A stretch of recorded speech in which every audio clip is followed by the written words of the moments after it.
Hey guys, so I wanted to talk to you today about divination because I got in the mail today my new oracle deck and my pendulum that I ordered a couple weeks ago from 13moons.com. So I'm really excited, and I'm not in this video because I am using my phone, and unless I want to whirl the phone around, you're not going to see me. So this is the Enchanted Oracle deck. The artwork is by Jessica Galbraith. I think that's her last name, Galbraith. And the text in the book is by Barbara Moore. So it came in this really pretty box, and it included this really cute little like Tinkerbell fairy charm, which is adorable. And then you've got all these pretty, these pretty cards. There's 36 cards in total. These ones are just some of my favorites that I pulled out so you can kind of see the artwork. But there's tons of them. Like I said, 36 cards. So it's not a ton of cards. So since I'm new to divination and these kinds of things, it's going to not be horrible for me to try to learn what they all mean and do it without the book because there's only 36. And here is the book, Destiny's Portal, and it's got, not only does it talk about like the cards, but it also talks about what you could be going through in life, and charms and spells and things that you can do to for whatever the card says. There's some spells and things that you can do to remedy your situation, or so it's really useful. I think it's 240 pages. That's just a little tiny book. So, and from what I've seen on YouTube and kind of read online, oracle cards are more like in tune with your emotions and your intuition than tarot decks are. I guess tarot cards are, have like very specific meanings or something. I don't know. I haven't really read too much on tarot. I wanted to start with an oracle deck.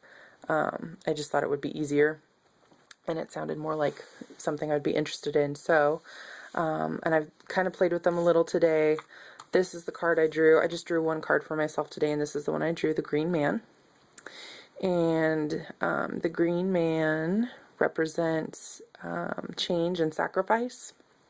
You can see that he is not just green, but his leaves are starting to change color, and he kind of has almost a sad, knowing look in his eye, and that is because he knows that soon he's going to have to sacrifice himself to give himself up for his rebirth. So, on the surface, it meant to me that I had to sacrifice wanting to stay home today and play with my new deck and my pendulum so that I could go to work and make money for my family and work on my business. And then it had deeper meanings for me too for the day, but those are personal, so I'm not going to share them.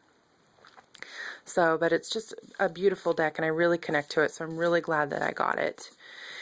And then the other thing I got was this beautiful pendulum, which is made out of blue apatite. I think that's how you say it. And let's see, I'll bring you over to the light here and see if you can see. It's really blue and really pretty. It's got, like at the bottom, it's a little bit more clear and polished, and in the middle it's kind of dark, more like tumbled stone. So it's really pretty, and I love it.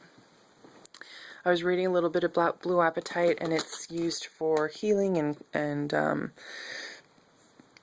I think it was for psychic intuition and things like that, and it's also used to aid in speaking to animals, and it's aids with, divination and things. So it's a really great stone with a lot of uses. Oh, I also got a little goddess charm as my free gift with purchase from the 13 Moons, so I attached that to my pendulum. I thought it was cute. And it really freaked me out when I unwrapped it today because I've never used a pendulum before. And immediately I started asking questions, and it started answering them for me. So I think I've told you guys before that I do taxes for a living. So I, work a lot with numbers. I have a very analytical mind. Even though I believe in the goddess, and I believe in magic, and I believe in reincarnation and all these things, I still have a part of my mind that's skeptical and analytical and wants to know what every little thing is. And so when the pendulum started swinging, it like freaked me the F out. It was like, what? I was in shock, but I played with it all day long and had a lot of fun with it. And I love it. I think it's the neatest thing ever. And it's so magical and wondrous to me. I can't even describe. I can't believe it actually works. It's awesome. So those are my new fun toys that I wanted to share with you. And that is probably the last of the things that I'll be buying for a while. I just kind of wanted to get some stuff to get myself all set up. So now I can work on learning divination and stuff, and I'll probably give you guys updates on that in the future. And I would love to see comments or video responses on what kinds of things you use for divination, or if you're doing oracle decks or something, what decks you're using, and what kinds of things you're connected with, if you're using runes or whatever. I would just love to hear from you. So leave your comments and video responses, and I hope you have a great night. Blessed be.